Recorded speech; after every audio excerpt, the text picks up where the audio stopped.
Y Jesucristo enseñó sobre muchos aspectos de la vida, hermano.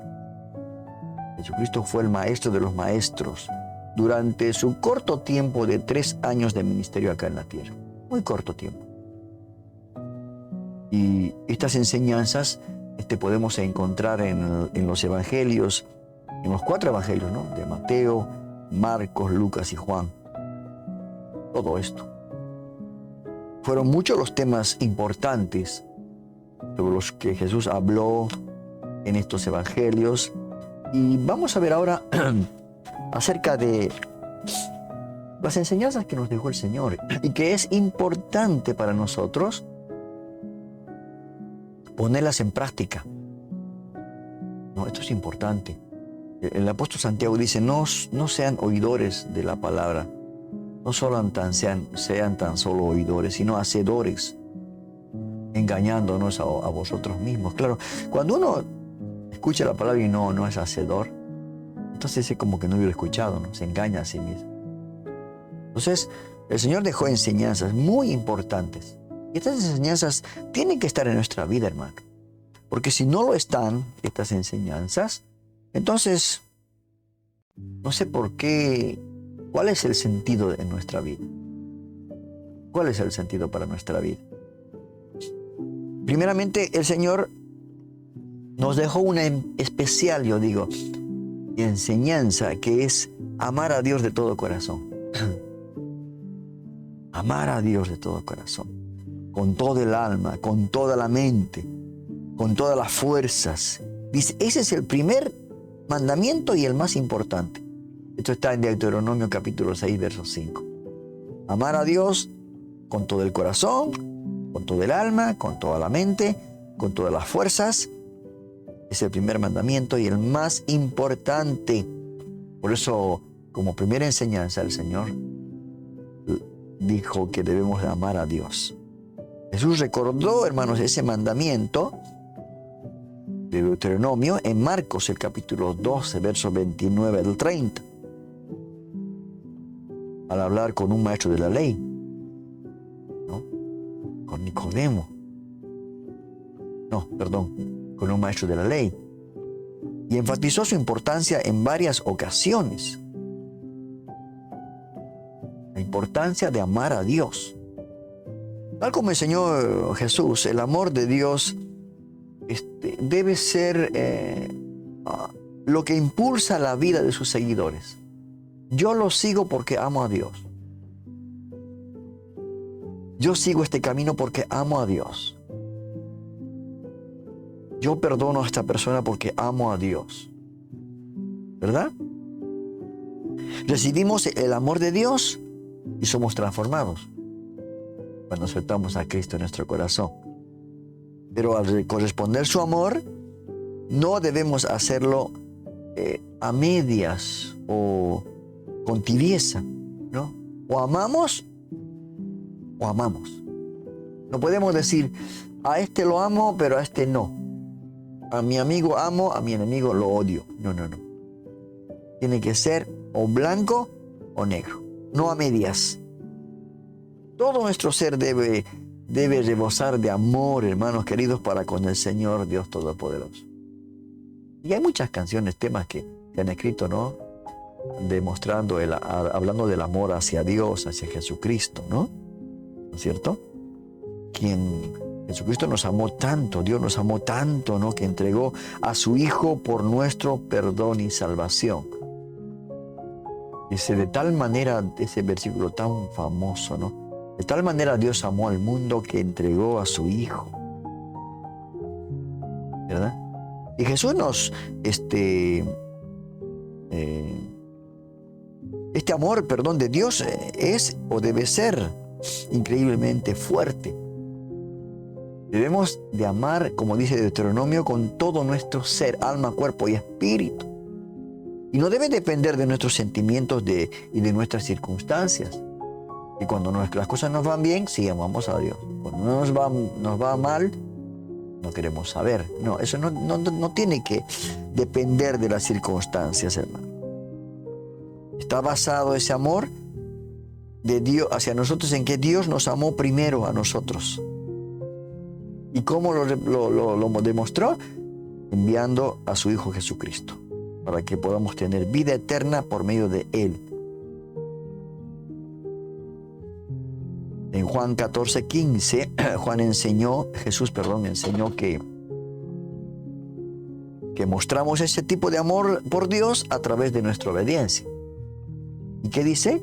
Si ustedes me aman, obedecerán mis mandamientos. Juan 14:15. ¿Qué le parece? Ahora, otra de las enseñanzas que el Señor nos dejó, por ende a sus discípulos, luego a nosotros, fue la importancia del perdón. Mire usted, deseamos que nuestros pecados sean perdonados por Dios, nuestras ofensas, entonces debemos de estar dispuestos a perdonar. Es mutuo. Si yo no perdono, Dios no me perdona. Si yo perdono, Dios me perdona. Esto es importante en la vida del cristiano, hermanos queridos, para que tu oración, dice, no tenga estorbo. ¿No? Dios siempre perdona, hermanos, a un corazón arrepentido por lo peor que hayas hecho. Sin embargo, obedecer a Dios en el área del perdón muestra cuán profunda es nuestra fe en Él y cuán grande es nuestro deseo de agradarle en todo. Porque es un mandamiento, es un mandato. El apóstol Pedro le preguntó al Señor, Señor, ¿cuántas veces debe perdonar? ¿Hasta 7? No te digo hasta 7, le digo, sino hasta 70 veces 7. El perdón, que no tiene limitaciones. Siempre debemos de perdonar. En Mateo capítulo 6, el Evangelio de Mateo capítulo 6, versos 14 y 15 dice, porque si perdonan a otros sus ofensas, también los perdonará a ustedes su Padre Celestial.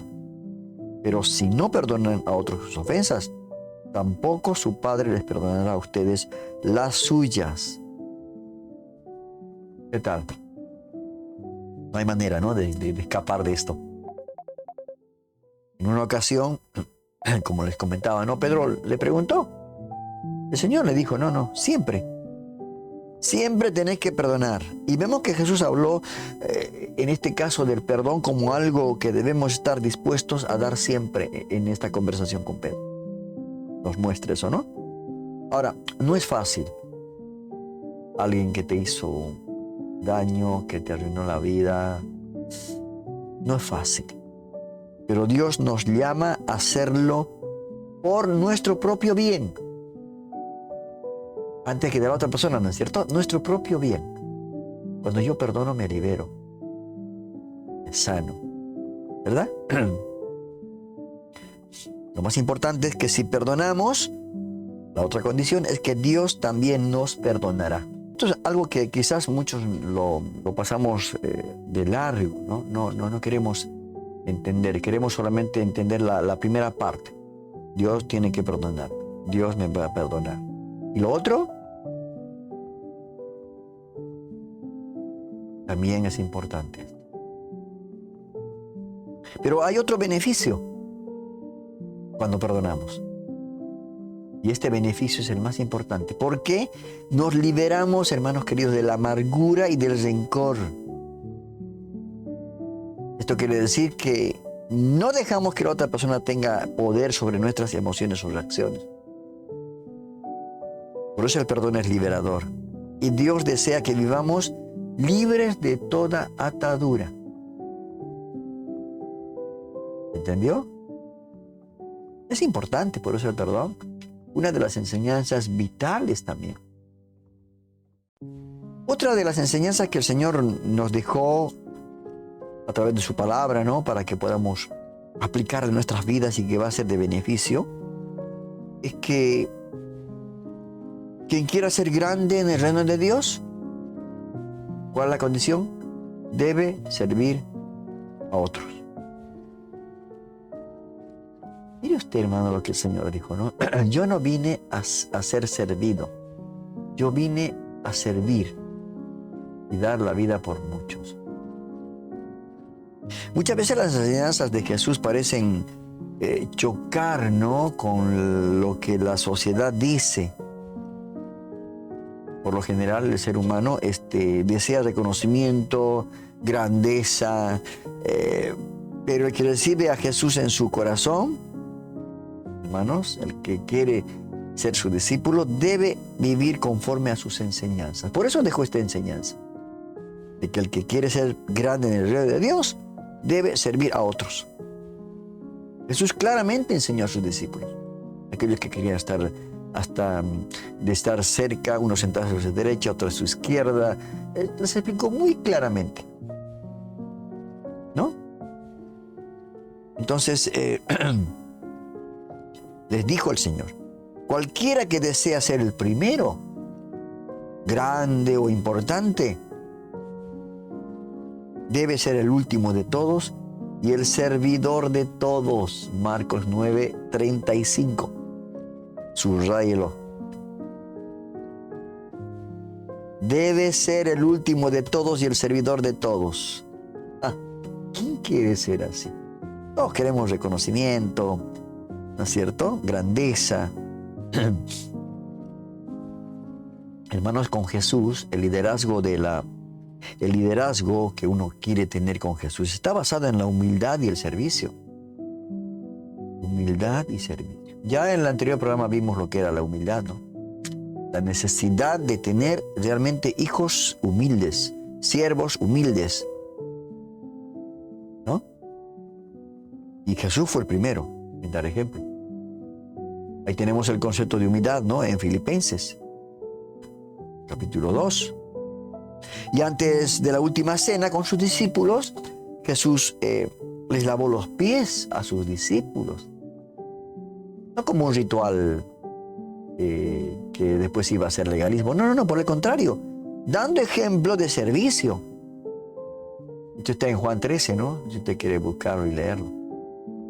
Ya en Filipenses 2, se nos exhorta a tener la misma actitud que tuvo Jesús. Haya pues en vosotros el mismo sentir que hubo en Jesús, que siendo igual a Dios, no se aferró a eso, sino que se humilló hasta la muerte de cruz. Y por lo tanto dice que Dios lo exaltó hasta lo sumo. Mire usted, hermano querido, no se aferró a ser como Dios. En vez de buscar crecer y ser reconocidos,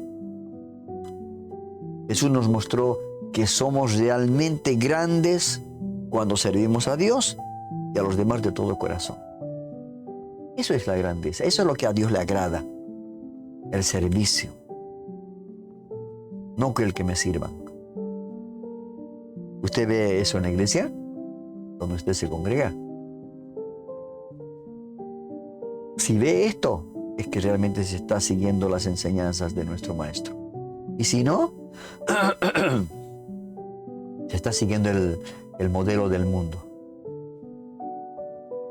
Estamos entrando en el relativismo espiritual, que ya hablamos en el programa, al comienzo del programa.